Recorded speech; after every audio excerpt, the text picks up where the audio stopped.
آج مرد تو مرد، عورتیں بھی نشہ کر رہی ہیں۔ اسکول اور کالج میں پڑھنے والے مسلمان لڑکیاں آئے دن نشہ کرتی بھی نظر آتی ہے۔ کئی مسلمان لڑکیوں کو نشہ کرتے ہوئے رنگے ہاتھ پکڑا گیا۔ مسلمان لڑکیاں کھیت میں نشہ کر رہی ہے، مسلمان لڑکیاں جنگل میں نشہ کر رہی ہے۔ 1 مہینے پہلے کی رپورٹ یہ ہے کہ ایک مسلمان لڑکی برقع پہن کر کے سڑک پر کھڑے ہو کر اپنے بوائے فرینڈ کے ساتھ سگریٹ پی رہی ہے۔ جاتے ہوئے کسی مسلمان بھائی نے اسے روک کر تنبیہ کی، بہن مسلمان ہے، برقع پہن کر کے سگریٹ پی رہی ہے، تجھے شرم نہیں آتی؟ اس کا جواب کیا تھا؟ سنو، تجھے کیا کرنا ہے؟ میں جو چاہوں وہ کروں، تو اپنا کام دیکھ۔ کیا ماں باپ نے لڑکیوں کو اسی واسطے کالج بھیجا تھا؟ تعلیم پانے کے بعد اس طرح بے حیا بن جائے؟ اب ذہن میں آ رہا ہے نہیں مولانا، ہماری لڑکیاں ایسی نہیں ہیں۔ خیر اچھی ہے لڑکیاں، آپ کی لڑکیوں کے بارے میں نہیں کہہ رہا ہوں، آپ سمجھ رہے کہ دوسری لڑکیاں ہیں، لیکن یاد رکھو بے حیائی کی آگ لگی ہوئی ہے، ماحول بگڑا ہوا ہے۔ اس بے حیائی کی آگ اپنے گھر میں داخل ہونے سے پہلے اپنے بچیوں کی حفاظت کر لو۔ جب آگ لگ جائے گی پھر پانی ڈالنے سے بھی کوئی فائدہ نظر نہیں آئے گا۔ مسلمان لڑکی اپنی زندگی خود لکھتی ہے، اس کا نام ہے فرزانہ۔ وہ لکھتی ہے میں 18 سال سے لے کر مسلسل 31 سال تک 30 سال میں نے کالج پڑھی، اور اس وقت اپنے سہیلیوں کے ساتھ مجھے نشہ کرنے کی عادت لگ گئی۔ نشے کے بغیر مجھے رہا نہیں جاتا۔ اسکول میں بعض دفعہ نشہ کرنے کی اجازت نہیں ہوتی۔ وہ مسلمان لڑکی کہتی ہے کہ کالج کے پیچھے قبرستان تھا، مسلمان لڑکی جا کر کے وہاں نشہ کر کے واپس کالج کو آ رہی ہے۔ مسلمان لڑکی کہتی ہے نشے کے بغیر مجھے رہا نہیں جاتا، یہاں تک کہ میرے والد نے کہ میری بچی کالج پڑھ رہی ہے ایک کہہ کر کے موبائل دلوایا۔ اب وہ مسلمان لڑکی موبائل کو بیچ کر کے نشہ کرنے لگی، یہاں تک کہ جب ماں باپ کو بھی معلوم ہو گیا کہ بیٹی نشہ کر رہی ہے تو پھر اس صورت کے اندر پیسے دینا بند کر دیے۔ وہ کہتی ہے روتے ہوئے نشے کے لیے مجھے بھیک مانگنا پڑا۔ بعض دفعہ کوئی بھیک نہیں دیتا تو وہ مسلمان لڑکی آنکھوں میں آنسو بہاتے ہوئے کالج کا برے ماحول کو بیان کرتے ہوئے کہتی ہے کہ نشہ کی اتنی عادت تھی کہ اس کے بغیر رہا نہیں جاتا، یہاں تک کہ نشہ کرنے کے لیے کوئی بھیک بھی نہیں دیتا تو میں اپنا یہ جسم کالج کے لڑکوں کو بیچنے پر مجبور ہو جاتی۔ اب یہ اپنا پورا جسم کالج کے لڑکوں کو بیچ رہی ہے، اس سے جو پیسے آتے ہیں اس پیسے سے نشہ کرتی ہے۔ وہ مسلمان لڑکی کہتی ہے کہ یہ جسم کالج کے لڑکوں کو بیچنے کی وجہ سے بعض مرتبہ میرے پیٹ کا حمل گرانا بھی پڑا ہے۔ اس لڑکی کو کس نے بگاڑا؟ علماء نے بگاڑا؟ مدرسے والوں نے بگاڑا؟ یا امام صاحب نے بگاڑا؟ کس نے بگاڑا؟ آپ کے چوائس نے، انتخابات نے بگاڑا ہے۔ مقبول فيهما كثير من الناس الصحة والفراغ أو كما قال عليه الصلاة والسلام۔ مسلمان بھائیوں، بزرگوں، دوستوں، عزیزوں، قرآن مجید کی آیات، حدیث پاک کی روشنی میں آپ حضرات کے سامنے اس جمعہ میں جس عنوان پر گفتگو کرنا ہے، جو بات عرض کرنا ہے، وہ ہے اللہ رب العزت کی عطا کردہ بے شمار نعمتوں میں سے ایک صحت کی نعمت ہے۔ صحت اللہ کی کتنی بڑی نعمت ہے، صحت کی قدر، صحت کی حفاظت ضروری ہے۔ صحت اللہ کی نعمت ہے، ایسے ہی بیماری بھی اللہ کی نعمت ہے۔ بیماری کی حالت میں انسان شکوہ شکایت کرتا ہے، بعض دفعہ ایمان سے خارج ہو جاتا ہے۔ اس کے تعلق سے چند باتیں عرض کروں گا۔ اللہ کے ذات سے قوی امید ہے کہ آپ ان باتوں کو سنیں گے، ان باتوں پر عمل کریں گے اور ان باتوں کو اپنی زندگی میں اتاریں گے۔ پہلی بات یہ ہے کہ اللہ کی ذات بہت بڑی ہے۔ وہ رب کن فیکون کا مالک ہے، ہو جا تو ہو جاتی ہے۔ جب اللہ کسی چیز کو حکم کرتے ہیں ہو جا تو فوراً ہو جاتی ہے، اس چیز کے ہونے میں کسی کی ضرورت نہیں رہتی۔ اللہ الصمد، اللہ بے نیاز ہے، اللہ کو کسی کی عبادت کی ضرورت نہیں ہے، اللہ معبود ہے، ہم سب عابد ہیں۔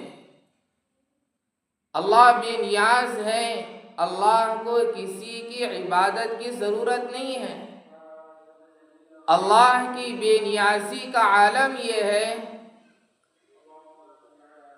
یونس علیہ السلام جیسے نبی جب وہ مچھلی کے پیٹ میں چلے گئے، لَلَبِثَ فِي بَطْنِهِ إِلَى يَوْمِ يُبْعَثُونَ، اللہ کہتے ہیں میرا یونس مچھلی کے پیٹ میں لا الہ الا انت پڑھ کر توبہ و استغفار نہ کرتا، لَلَبِثَ فِي بَطْنِهِ إِلَى يَوْمِ يُبْعَثُونَ، میں یونس کو مچھلی کے پیٹ میں قیامت تک قید کر دیتا۔ اللہ الصمد، اللہ بے نیاز ہے، اس کی بے نیازی کا عالم یہ ہے۔ حدیث قدسی ہے، حدیث قدسی اس حدیث کو کہتے ہیں جس حدیث میں اللہ بول رہے ہیں تم سب کے سب مومن، عابد، عبادت گزار، تہجد گزار، متقی بن جاؤ۔ اللہ کہتے ہیں تب بھی میری ربوبیت کے اندر ذرہ برابر بھی زیادتی نہیں ہوگی، میں تو اپنی جگہ پر اللہ ہوں۔ اللہ آگے اللہ فرماتے ہیں تم سب کے سب کافر، مشرک، منافق، اللہ اس کے رسول کے باغی، دشمن بن جاؤ، تب بھی اللہ کہتے ہیں میری ربوبیت کے اندر ذرہ برابر بھی کمی نہیں ہوگی، میں تو اپنی جگہ پر اللہ ہوں۔ اللہ کی پکڑ بہت سخت ہے، اللہ ڈھیل دیتے ہیں، بندہ آج سدھر جائے گا، کل سدھر جائے گا، سدھرنے کا نام نہیں لیتا۔ جب اللہ پکڑنے پر آتے ہیں تو پھر کوئی بچ نہیں سکتا، کوئی بچا نہیں سکتا۔ اللہ ہر عیب سے پاک ہے، ساری دنیا اسی کے قبضے قدرت میں ہے، اللہ ہر عیب سے پاک ہے۔ اللہ علیم بذات الصدور ہے، وہ تمہارے دلوں کے بھید کو جانتے ہیں۔ وَنَحْنُ أَقْرَبُ إِلَيْهِ مِنْ حَبْلِ الْوَرِيدِ، اللہ تم سے بہت زیادہ قریب ہے۔ ساری دنیا کو اللہ نے بنایا ہے، اس دنیا کو بنانے والے اللہ خود کہتے ہیں قرآن مجید کی آیت میں متاع الغرور، یہ دنیا دھوکے کی جگہ ہے۔ بنانے والے اللہ خود کہتے ہیں متاع الغرور، یہ دنیا دھوکے کی جگہ ہے۔ کمثل العنکبوت، یہ دنیا مکڑی کا جالا ہے۔ اتخذت بیتا، مکڑی کے جالے کو دیکھا ہے، مکڑی بہت سارے کیڑوں کو کھا کر کے، لعاب کو، تھوک کو جمع کر کے اپنا گھر جالا بناتی ہیں، بڑی محنت سے، بڑی مشقت سے ہفتہ 10 دن ہو جاتا ہے، اور جب وہ مکڑی کا جگہ آپ کے بیڈ روم میں ہو، آپ کے گھر میں ہو، ٹوائلٹ میں ہو، اچھا نہیں لگتا، اتخذت بیتا، اسے ہٹانے کے لیے انگلی لگا دیتے ہو، پوری محنت اس کی ضائع چلی جاتی ہے۔ اللہ یہی مثال دے کر کے سمجھا رہے ہیں جیسے تم نے دنیا جمع کر کے رکھا، الذی جمع مالہ عددا یحسب ان مالہ اخلدا، مال کو جمع کر کے رکھا، اور حساب کیا تم سمجھتے ہو کہ یہ مال ہمیشہ تمہارے پاس رہنے والا ہے؟ ساری دنیا کو آپ نے بنا لیا، اور جب جیسے تم نے مکڑی کے جالے کو ہٹانے کے لیے انگلی لگائی، ایسے ہی موت کا فرشتہ اسرائیل بھی تمہاری روح نکالنے کے لیے تمہاری سانس کی رگ کو چھوئے گا، یہ ساری کی ساری دنیا ہی رہ جائے گی۔ اللہ کتنے بہترین انداز میں سمجھا رہے ہیں، یہ دنیا متاع الغرور ہے، دھوکے کی جگہ ہے، کل من علیہا فان، ہر چیز کو فنا ہے، ہر چیز ختم ہونے والی ہے۔ وَيَبْقَى وَجْهُ رَبِّكَ ذُو الْجَلَالِ وَالْإِكْرَامِ، اگر کوئی ذات باقی رہ سکتی ہے تو وہ صرف اللہ کی ذات ہے۔ میرے بھائیوں، یہ دنیا ہے، یہاں پر موت کے بعد زندگی کے بعد موت بھی ہے۔ الذی خلق الموت والحیات، اللہ نے پہلے موت کو لے آئے، بعد میں زندگی کو لے آئے۔ عام طور سے بات سمجھ میں آتی ہے، پہلے زندگی ہوتی ہے بعد میں موت ہوتی ہے، لیکن آیت کے اندر پہلے اللہ موت کو لے آئے بعد میں زندگی کو لے آئے۔ کیا حکمت ہے! حضرات مفسرین نے سمجھایا ہے تاکہ موت تمہارے سامنے ہو کہ مجھے دنیا سے ایک نہ ایک دن جانا ہے، اسی لیے اللہ رب العزت پہلے موت کو لے آئے۔ یہ دنیا ہے، یہاں صحت کے بعد بیماریاں بھی ہیں، یہ دنیا ہے، یہاں بیماریوں کے بعد صحت بھی ہے، یہ دنیا ہے، یہاں خوشیوں کے بعد غم بھی ہے، غم کے بعد خوشیاں بھی ہیں۔ دنیا سراسر خوشیوں کی جگہ بھی نہیں ہے، دنیا سراسر غموں کی جگہ بھی نہیں ہے، سراسر خوشیوں کی جگہ اللہ نے جنت بنائی ہے، جہاں خوشیاں ہی خوشیاں ہیں، جہاں راحت ہی راحت ہے، سکون ہی سکون ہے، جہاں کوئی بیماری نہیں، کوئی تندرستی نہیں، کوئی مصیبت نہیں، جہاں کوئی درد سر نہیں ہے، کوئی بیماری نہیں آئے گی، سراسر خوشیوں کی جگہ اللہ نے جنت بنائی ہے۔ اور سراسر غموں کی جگہ جہنم ہے، جہاں غم ہی غم ہے، جہاں مصیبت ہی مصیبت ہے، جہاں پریشانی ہی پریشانی ہے، جہاں بیماریاں بیماریاں ہیں، جہاں آگ ہی آگ ہے، جہاں عذاب ہی عذاب ہیں۔ اللہ نے سراسر خوشیوں کی جگہ جنت بنائی ہے، سراسر غموں کی جگہ جہنم بنائی ہے۔ دنیا سراسر خوشیوں کی جگہ بھی نہیں ہے، دنیا سراسر غموں کی جگہ بھی نہیں ہے۔ یا صحت ہے تو صحت کے بعد پھر بیماریاں آئے گی۔ اللہ بیماری کیوں دیتے ہیں؟ اگر بندہ صحت کے ساتھ زندگی گزارتا رہا تو پھر وہ انا ربکم الاعلی، جیسے فرعون کو 40 سال تک کوئی بیماری نہیں آئی تھی، وہ دعویٰ کرنے لگا انا ربکم الاعلی، میں تمہارا خدا ہوں، تمہارا رب ہوں۔ اللہ تھوڑی بیماریاں دے کر تمہاری اس مستی کو، عقل کو توڑ دیتے ہیں۔ جو جوانی کے اندر جو اکڑاتے تھے، جوانی کے اندر جو اپنے شجاعت پر ناز تھا، طاقت پر ناز تھا، اللہ تھوڑی بیماریاں دے کر بستر کے حوالے کر دیتے ہیں، یا ہاسپٹل کے حوالے کر دیتے ہیں، یا ڈاکٹروں کے حوالے کر دیتے ہیں۔ اللہ بیماری دے کر کے تمہاری مستی کو توڑنا چاہتے ہیں، تمہاری عقل کو توڑنا چاہتے ہیں۔ جوانی ہے، طاقت ہے، وہ شان کے ساتھ، نرالی کے ساتھ چل رہا تھا، بیماری آ گئی، اب تمہاری وہ شان کہاں ہے؟ اب وہ تمہاری طاقت کہاں ہے؟ اب وہ تمہاری قوت کہاں ہے؟ جا کر کے دیکھو قبرستان میں، جمعہ کے دن علماء نے لکھا ہے قبرستان جانا مستحب ہے۔ بیٹھو اور دیکھو ان مردوں کو جہاں سوئے ہوئے ہیں۔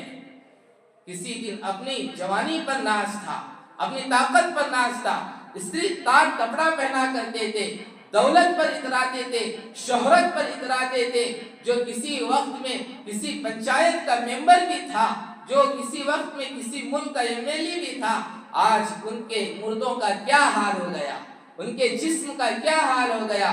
ان کے جسم کو کیڑوں نے کھا لیا اور ان کیڑوں کو دوسرے کیڑوں نے کھا لیا، نسیم منسیہ ہو گئے، کوئی پہچاننے والا نہیں ہو گیا۔ اب ان کی قبروں پر قل هو اللہ احد پڑھنے کے لیے بھی کوئی نہیں جا رہا ہے۔ میرے بھائیوں، اپنے جو انتقال ہو چکے ہیں ان کے قبرستان جایا کرو، ان کی قبروں پر جایا کرو، کچھ پڑھ کر کے ایصال ثواب کیا کرو۔ نہیں، یہ سب نہیں ہوگا۔ سال میں ایک مرتبہ بس رسم ادا کرنے کے لیے عید الاضحیٰ یا عید الفطر کے موقع پر قبرستان جا کر جائیں گے، باقی دن نہیں جائیں گے. باقی دن تو بکرا لے کر مرغیاں لے کر فلاں بابا کے مزار پر جائیں گے. ایک آدمی کہتا ہے مولانا اللہ کے ولی ہیں, ان کی قبر پر جا کر کیا پڑھنا چاہیے؟ جیسے پوچھ رہا ہے, یقیناً پوچھنا اچھی بات ہے, لیکن یہ بتاؤ تیرا باپ مر کر کے 10 سال ہو گئے, کبھی یہ پوچھا کہ باپ کی قبر پر کھڑے ہو کر کے کیا پڑھنا چاہیے؟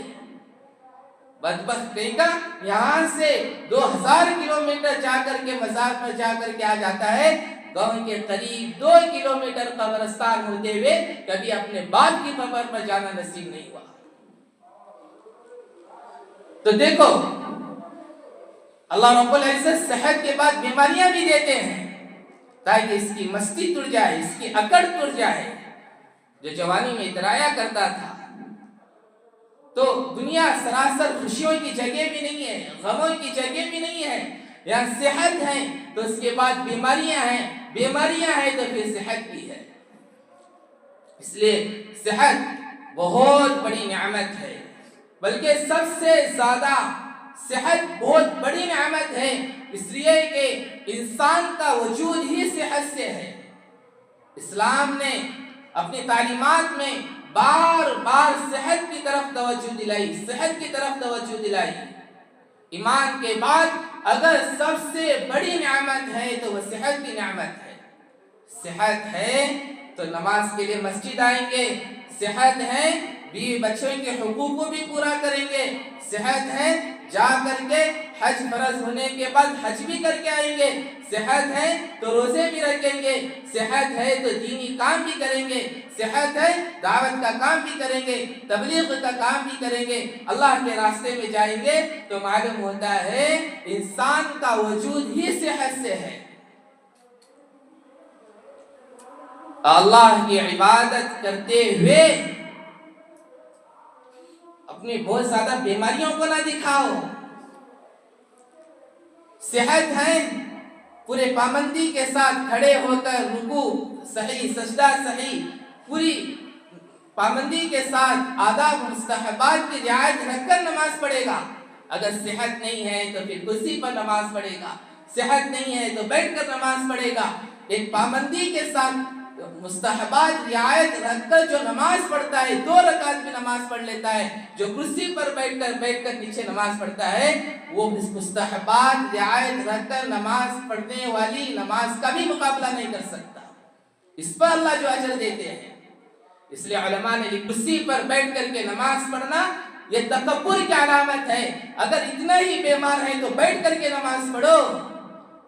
کسی مفتی نے نہیں کہا ہے کہ کرسی پر بیٹھ کر نماز پڑھنا یہ تو ان لوگوں کے لیے ہے جو رکوع بھی نہیں کر سکتے, جو سجدہ بھی نہیں کر سکتے, جو ڈاکٹر کے بتانے پر ان کے لیے جائز ہے. حالانکہ بعض مفتیان اکرام کہتے ہیں مسجد کو کرسی دلانا بھی ثواب نہیں ہے. ارے کرسی دلا کر مسجد کو تم نمازیوں کے ثواب کو غارت کرنا چاہ رہے ہو. ہر ایک لا کر کے کرسی پر بیٹھ کر کے نماز پڑھ رہا ہے. مفتیان اکرام نے لکھا ہے کہ مسجد کو ٹوپیاں دلانا بھی کوئی ثواب کا کام نہیں ہے.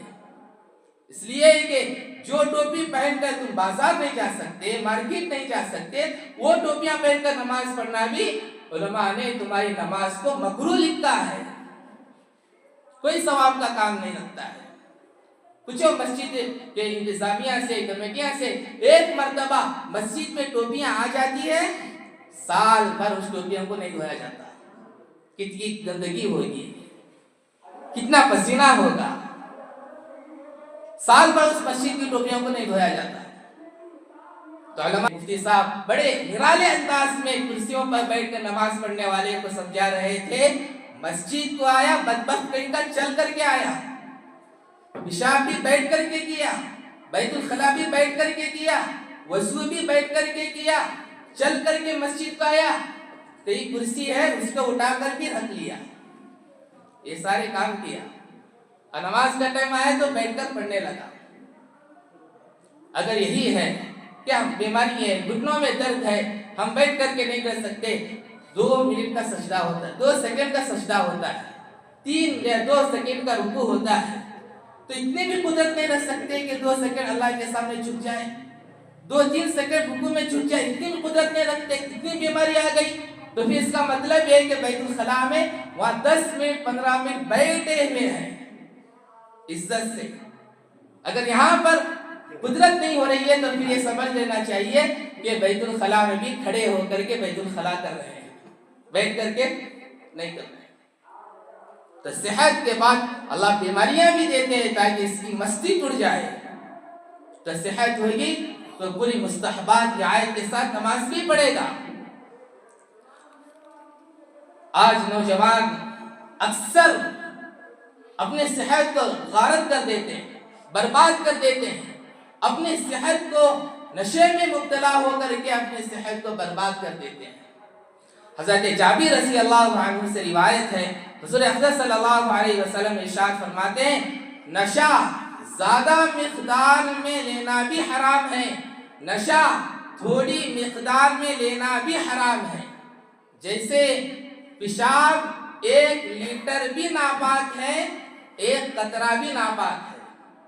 زہر کا 1 تولہ انسان کی جان اس کو مار ڈالتا ہے، زہر کے 2-3 قطرے بھی انسان کی جان کو مار دیتا ہے۔ نہیں صاحب ہم تھوڑی شراب پیے ہیں، نشہ نہیں ہوا ہے، اس میں کیا ضرورت ہے؟ تو نشہ چاہے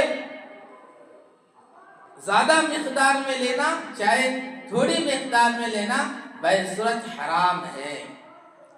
آج مرد تو مرد، عورتیں بھی نشہ کر رہی ہے۔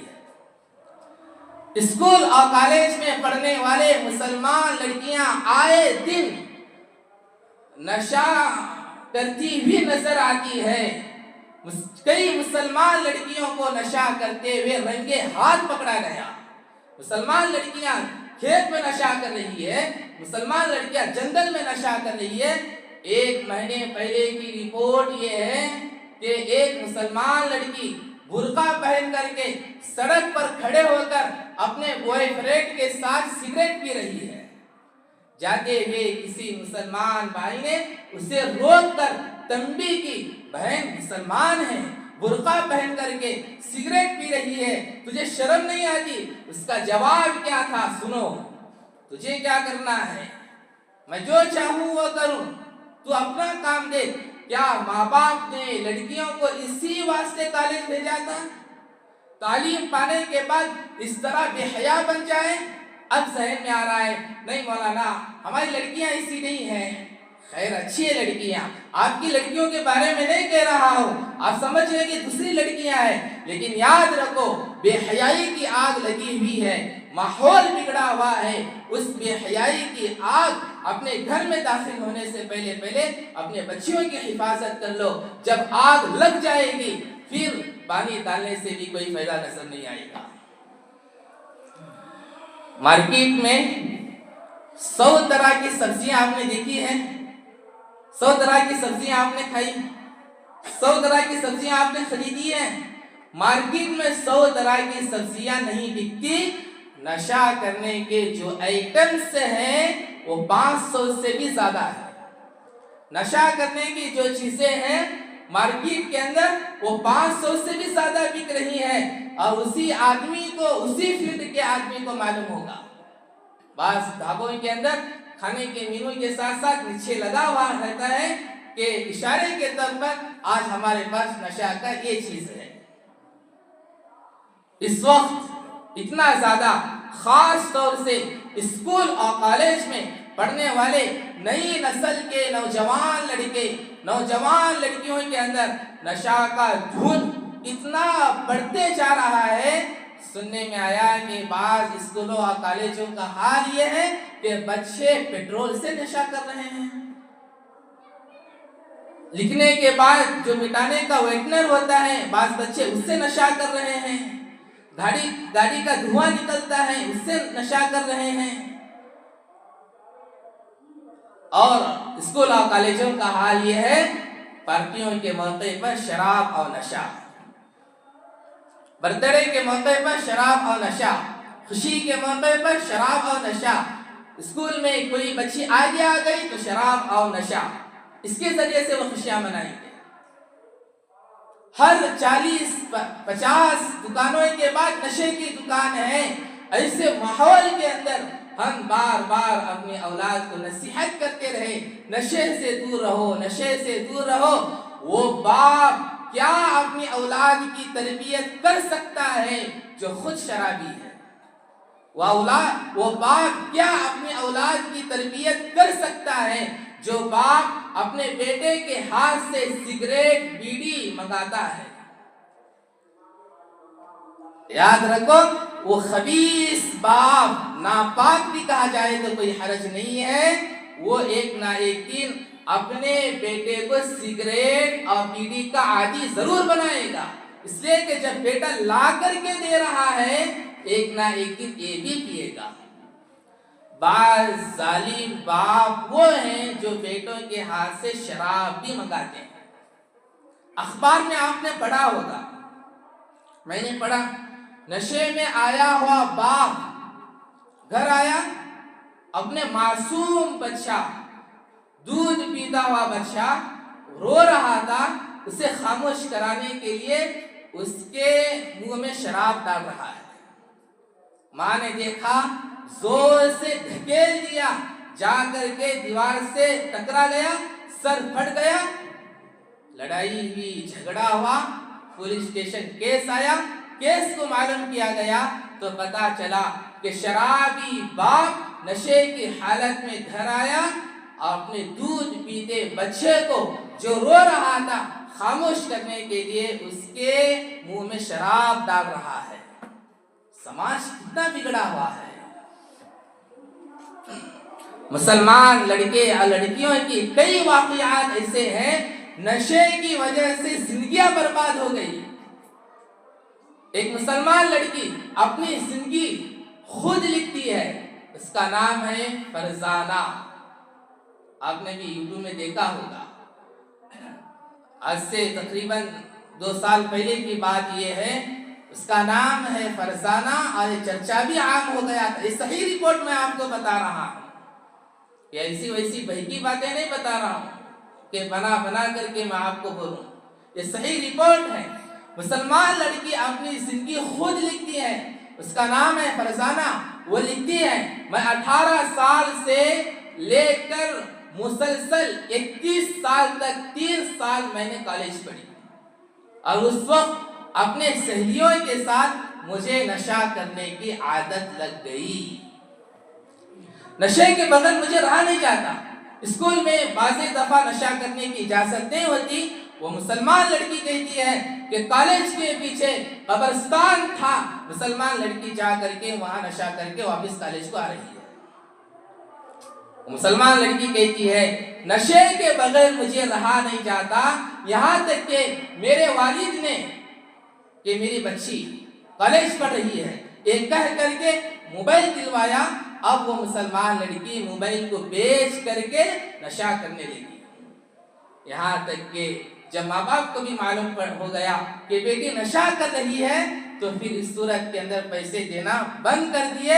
وہ کہتی ہے روتے ہوئے، نشے کے لیے مجھے بھیک مانگنا پڑا. بعض دفعہ کوئی بھیک نہیں دیتا تو وہ مسلمان لڑکی آنکھوں میں آنسو بہاتے ہوئے کالج کا برے ماحول کو بیان کرتے ہوئے کہتی ہے کہ نشہ کی اتنی عادت تھی کہ اس کے بغیر رہا نہیں جاتا، یہاں تک کہ نشہ کرنے کے لیے کوئی بھیک بھی نہیں دیتا تو میں اپنا یہ جسم کالج کے لڑکوں کو بیچنے پر مجبور ہو جاتی. اب یہ اپنا پورا جسم کالج کے لڑکوں کو بیچ رہی ہے، اس سے جو پیسے آتے ہیں اس پیسے سے نشہ کرتی ہے. وہ مسلمان لڑکی کہتی ہے کہ یہ جسم کالج کے لڑکوں کو بیچنے کی وجہ سے بعض مرتبہ میرے پیٹ کا حمل گرانا بھی پڑا ہے. اس لڑکی کو کس نے بگاڑا؟ علماء نے بگاڑا، مدرسے والوں نے بگاڑا، یا امام صاحب نے بگاڑا؟ کس نے بگاڑا؟ آپ کے چوائس نے، انتخابات میں بگاڑا ہے کہ میں اپنے بیٹی کو اچھا بنانے کے لیے کون سے ادارے میں، کون سے کالج میں بھیجنا میرے لیے، میرے بیٹے کے لیے فائدہ مند ہے. کیا آپ نے کبھی سوچا؟ آپ کے چوائس نے بھی مسلمان لڑکیوں کو نشے کی حالت پر لے آیا ہے.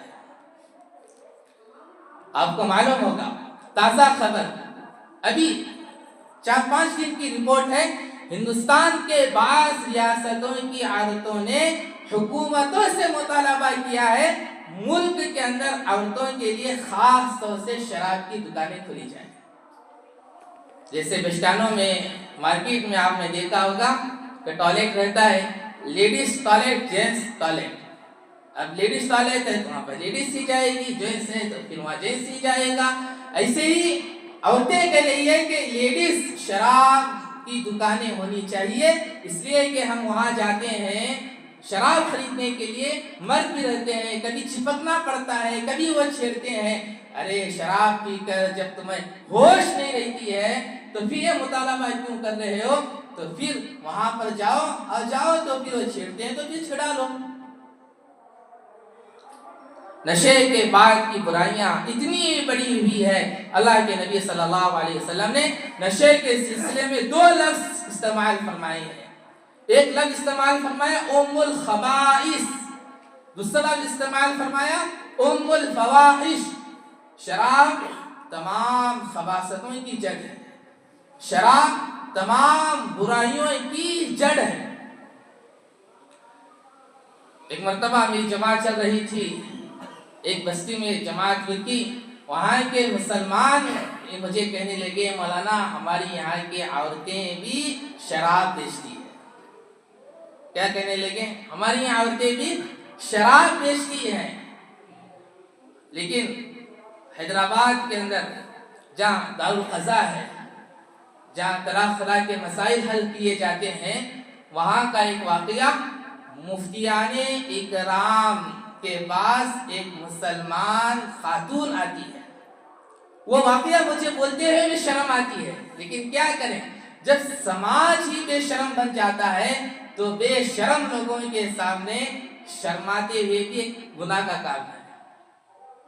مسلمان عورت آتی ہے اور یہ کہتی ہے مفتیان اکرام سے کہ مجھے یہ فتویٰ دو، میرا شوہر شرابی ہے، 24 گھنٹے میں نشہ ہوتا ہے، مہینہ گزر جاتا، 2 مہینے گزر جاتے، 3 مہینے گزر جاتے ہیں، شوہر میرا حق ادا نہیں کرتا۔ شادی ہو جانے کے بعد بیوی سے جو تعلق ہے وہ تعلق میرے ساتھ نہیں نبھاتا، کیا میں ایسی صورت کے اندر غیر مردوں سے ناجائز تعلقات قائم کر سکتی ہوں؟ یہ کون بول رہی ہے؟ تو بتاؤ، تو شراب کی عادت اور لت اور نشے نے ان عورتوں کو کہاں پر مجبور کر دیا ہے؟ اس لیے کہ پھر عورتوں کی خواہش کیوں پوری نہیں ہو پاتی؟ شراب بھی ہے، پہلے جیسے غذا بھی نہیں ہے، گٹکا بھی ہے، تمباکو بھی ہے، یہ سارے چیزیں کھا کر کے مریل بنا ہوا ہے، تو پھر عورتوں کی خواہشیں کہاں پوری ہو پاتی ہے؟ تو صحت اللہ کی ایک بہت بڑی نعمت ہے۔ صحت کے بعد اللہ بیماریاں بھی دیتے ہیں، اور بیماری اس لیے دیتے ہیں کہ تمہاری عقل کو توڑا جائے، تمہاری مستی کو توڑا جائے۔ جو جوانی کے اندر تم اتراتے تھے، اللہ نے صحت دی ہے، اس کی حفاظت، اس کی قدر بہت ضروری ہے۔ حضرت ابوبکر صدیق رضی اللہ عنہ فرماتے ہیں انا سمعت النبی صلی اللہ علیہ وسلم، میں نے بارہا اللہ کے نبی سے بات سنی ہے کہ ایمان کے بعد سب سے بڑی نعمت جو صحت کی نعمت ہے۔ ایک صحابی اللہ کے نبی کے پاس آئے، آ کر کے کہنے لگے اللہ کے رسول بتاؤ میں کون سی دعا مانگوں؟ اللہ کے نبی نے فرمایا عافیت کی دعا مانگو، صحت کی دعا مانگو۔ اللہ کے نبی نے فرمایا ہر فرض نماز کے بعد صحت کی دعا مانگو۔ اللہ کے نبی نے دعا مانگی بھی ہے، اللہم ربنا آتنا فی الدنیا حسنہ وفی الآخرۃ حسنہ وقنا عذاب النار۔ اے اللہ ہماری دنیا بھی اچھی بنا، آخرت بھی اچھی بنا۔ کیا مطلب؟ دنیا میں بھی عافیت عطا فرما، آخرت کی عافیت بھی عطا فرما، وقنا عذاب النار، اور ہم کو جہنم کی آگ سے بچا لیجیے۔ تو صحت اللہ کی بہت بڑی نعمت ہے۔ نشے میں مبتلا ہو کر کے اپنے صحت کی حفاظت، اپنے صحت کی بربادی نہ کرو۔ اور جب شرابی آدمی نشہ کرتا ہوا مر گیا، فوراً مر گیا تو اچھا ہے، کچرا صاف ہو گیا، زمین پاک ہو گئی۔ لیکن شرابی آدمی کیسے مرتا ہے؟ بیوی بچوں کو بھی آدھی موت کے گھاٹ پر اتار دیتا ہے۔ تب جا کر کے وہ مرتا ہے۔ اب اس دوران حالانکہ اب بیوی کہاں سے کما کر لا کر کے اس شرابی کا علاج کرائے گی؟ چھوٹے چھوٹے بچے ہیں، کہاں سے کما کر کے لا کر کے اس شرابی کا علاج کرائے گی؟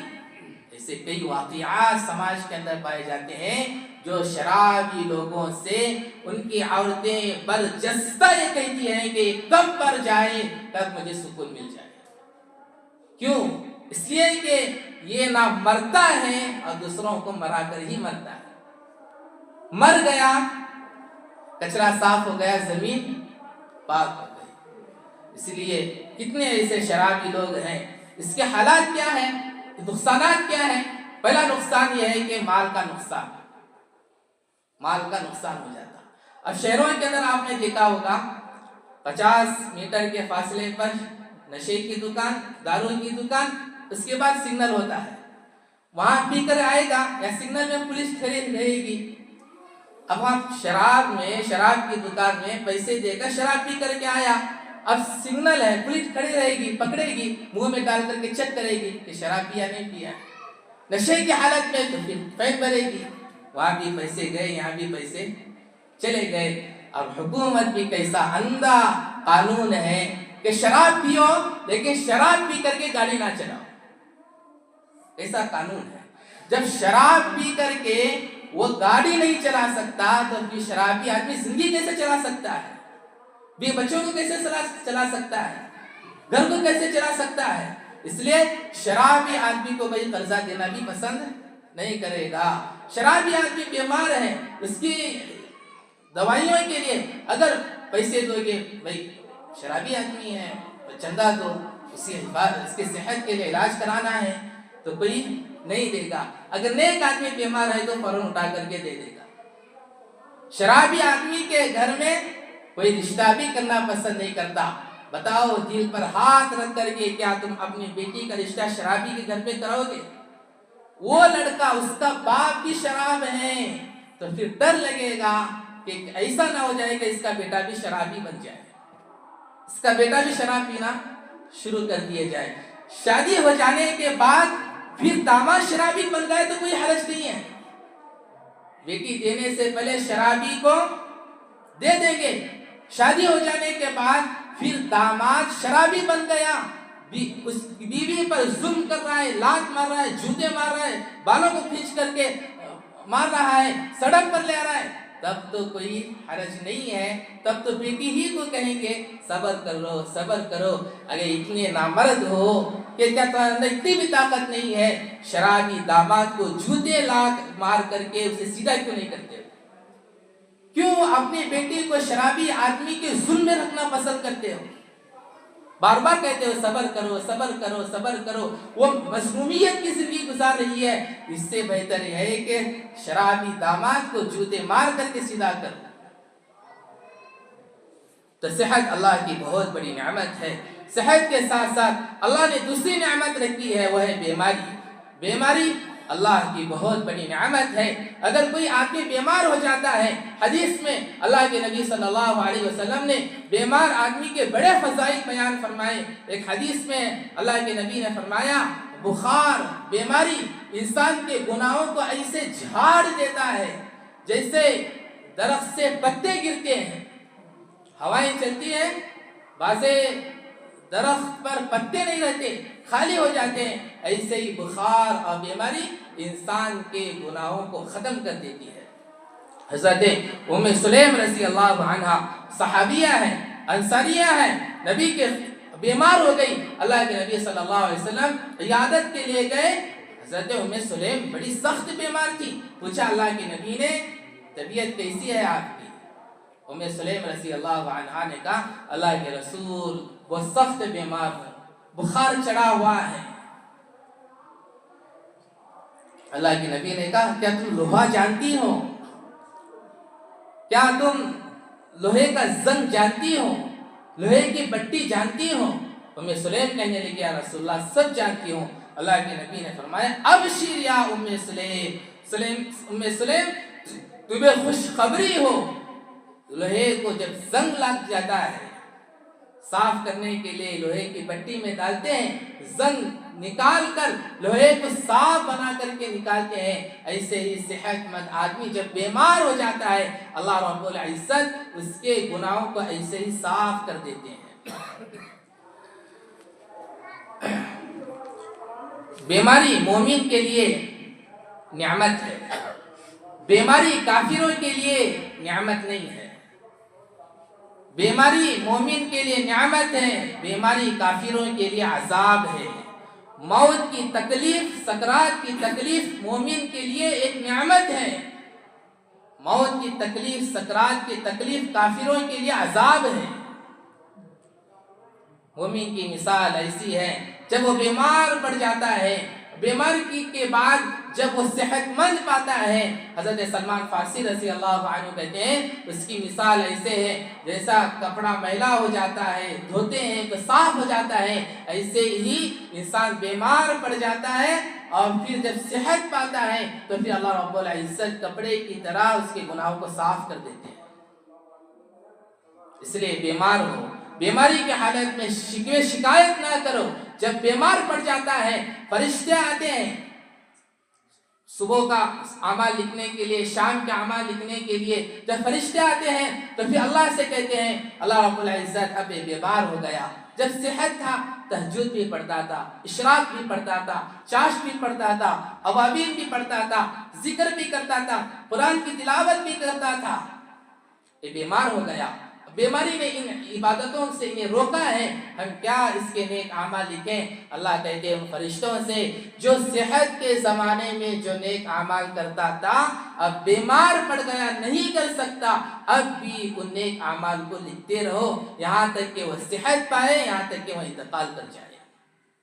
اب پھر فرشتوں سے کہتے ہیں اب تم اس کے گناہ لکھنا بند کر دو، اس لیے کہ بیمار پڑتا ہے بعض دفعہ ایسے زبان سے باتیں نکلتا ہے کہ اللہ کو میں ہی ملا تھا بیماری کرنے کے لیے، کوئی دوسرا ملا نہیں، مجھے ہی چنا تھا، ایسے لفظ بول دیتا ہے جس سے انسان ایمان سے خارج ہو جاتا ہے، ایمان سے نکل جاتا ہے۔ بیماری کی حالت میں بھی اللہ کا شکر ادا کرتے رہا کرو، بیماری کی حالت میں بھی صبر کرو، اس پر بھی اللہ رب العزت تمہیں ثواب دیں گے، اجر دیں گے۔ اللہ رب العزت بیماریاں لاتے ہیں تاکہ تمہارے گناہوں کو صاف کرنے کے لیے، کبھی اللہ رب العزت بیماریاں لاتے ہیں تاکہ اس بیماری کے ذریعے سے بندہ میری طرف متوجہ ہو جائے۔ ایک مثال میں آپ کو سمجھاؤں، صحت کے زمانے میں اتنا اللہ یاد نہیں آتے، بیماری کے زمانے میں تہجد یاد آتی ہے، اشراق بھی یاد آتی ہے، چاشت بھی یاد آتی ہے، بیڈ پر پڑا ہوا ہے نالائق کہیں گا جب صحت کا زمانہ تھا تب یہ عبادت یاد نہیں، تب تہجد یاد نہیں، تب نمازیں یاد نہیں، اب بیمار ہو گیا اب صدقہ خیرات بھی یاد آ رہا ہے، اب بیمار ہو گیا اب مسجد کو بھی آ رہا ہے، تو کیا ہوا؟ سب صحت تھی جب عبادت نہیں کر سکے اللہ بعض دفعہ بیماریاں دیتے ہیں تاکہ اس کے ذریعے سے بندہ میری طرف متوجہ ہو جائے۔ بیماری کی حالت میں بھی نماز معاف نہیں ہے، بیمار پڑنا یہ عادی موت ہے۔ سرکار دو عالم صلی اللہ علیہ وسلم دنیا سے چلے گئے، بہانہ بیماری جو بنا ہے وہ درد سر تھا، اللہ کے نبی کو درد سر ہوا، اسی درد سر میں اللہ کے نبی دنیا سے رخصت ہو گئے۔ بیماری عادی موت ہے، بیماری کی حالت میں نماز پڑھنے کے بجائے اور زیادہ عبادت کرنا چاہیے، لیکن بیماری میں نماز پڑھے گا نہیں تو شفا ملو، ہزاروں لوگوں میں اگر دعا کریں گے تب بھی کوئی شفا نہیں ملے گی، اس لیے کہ بیمار آدمی کی دعا اللہ قبول کرتے ہیں۔ جب یہ خود بیمار اللہ سے دعا کرے گا تو اللہ اس کی دعا کو ضرور قبول کرتے ہیں۔ دعا کرنے کی کوئی توفیق ملتی نہیں، لوگوں سے کہتا ہے کہ میں بیمار ہوں دعا کرو دعا کرو، حالانکہ اللہ نے اس کی فضیلت بیان فرمائی کہ بیمار آدمی اگر دعا کرتا ہے تو میں اس کی دعا کو ضرور قبول کرتا ہوں۔ بیماری کی حالت میں بھی نماز معاف نہیں ہے، بیمار ہو بیماری کی حالت میں بیماری جیسی نماز پڑھی جائے گی، صحت مند ہے اچھا کھانا کھاتا ہے، بخار آ گیا بیمار ہو گیا اب معمولی کھانا کھاتا ہے، ہلکا کھانا کھاتا ہے، صحت مند ہے اپنا سارا کام خود کرتا ہے، بیمار ہو گیا اب اپنا سارا کام خود نہیں کرتا دوسرا کام کرتا ہے۔ تو ایسے ہی بیماری کے حالت میں بھی اللہ نے نماز کو بدل دیا. ان الذين يذكرون الله قياما وقعودا وعلى جنوبهم ويتفكرون في خلق السماوات والارض ربنا ما خلقت هذا باطلا سبحانك فقنا عذاب النار. بیمار ہو کھڑے ہو کر نماز نہیں پڑھ سکتے، بیٹھ کر کے پڑھو، بیٹھ کر نہیں پڑھ سکتے لیٹ کر پڑھو، لیٹ کر نہیں پڑھ سکتے اشاروں سے پڑھو، لیکن یہاں تک آ گیا ایسی بیماری آ گئی کہ وضو پر قدرت نہیں رکھ سکتے، پانی استعمال نہیں کر سکتے، پانی استعمال کریں گے بیماری اور زیادہ بڑھ جائے گی، اسکن خراب ہو جائے گا. تو اللہ کہتے ہیں کہ تیمم کر کے نماز پڑھو. اللہ نے بیماری کی حالت میں نماز کو بدل دیا، آسانیاں کر دیا. لیکن بیماری کی حالت میں بھی نماز معاف نہیں ہے. کیا تمہاری بیماری ایوب علیہ السلام سے بھی زیادہ بیماری ہے؟ ایوب علیہ السلام کی بیماری اللہ نے بھی کہا کہ واقعاتاً میرا ایوب بہت بیمار تھا، لیکن بیماری کی حالت میں ایوب سے نماز چھوٹی نہیں گئی. کیا تمہاری بیماری ایوب سے بھی زیادہ ہے؟ حالانکہ بیماری آدھی موت ہے. ڈاکٹر یہ کہتا ہے بیچارہ بیمار ہے کہاں نماز پڑھے گا، اولاد ماں باپ بھی کہتے ہیں بیچارہ بیمار ہے کہاں نماز پڑھے گا. اب بیمار آدمی بھی سمجھ لیتا ہے کہ میں بیمار ہوں، میں نماز نہیں پڑھ سکتا. بیماری کی حالت میں جب وہ کھا سکتا ہے، بیماری کی حالت میں جب وہ انجیکشن لے سکتا ہے، بیماری کی حالت میں واش روم جا سکتا ہے، بیماری کی حالت میں وہ ٹہل سکتا ہے، گھنٹوں موبائل میں لگ سکتا ہے، کیا نماز نہیں پڑھ سکتا؟ بیماری کی حالت میں نماز معاف نہیں ہے. پھر بیماری آدھی موت ہے، اس کے اندر اور زیادہ گناہوں سے بچنا اور اللہ سے معافی مانگنا چاہیے. اس لیے کہ بیماری آتی ہے. اب ایک بیماری آ گئی، اب کیسے پہچانو گے یہ بیماری میں نعمت ہے یا یہ بیماری میرے لیے عذاب ہے؟ علماء نے لکھا ہے اس کی پہچاننے کی علامت یہ ہے، بیمار ہو گیا، بیماری کے اندر اللہ یاد آ رہے ہیں، ذہن آخرت کی طرف جا رہا ہے. جو صحت کے زمانے میں جو نمازیں ہوتی تھی، تہجد عبادت اشراق ہوتی تھی، تسبیح ہوتی تھی، اگر وہ نہیں ہو رہی ہے، اس پر افسوس ہو رہا ہے، رونا ہو رہا ہے، تو پھر یہ اللہ کی طرف سے نعمت ہے. یہ بیماری بیمار ہو گیا، اللہ یاد نہیں آ رہا، اللہ کا ڈر نہیں ہے، خوف نہیں ہے، پھر بھی گناہوں کے اندر ہے، تو پھر یہ اللہ کی طرف سے بیماری نعمت نہیں ہے، یہ عذاب ہے.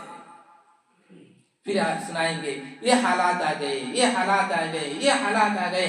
اللہ کے بندو جو تمہارے بس میں ہے اتنا تو کرو، جو بس سے باہر ہے وہ اللہ کر کے دکھائیں گے.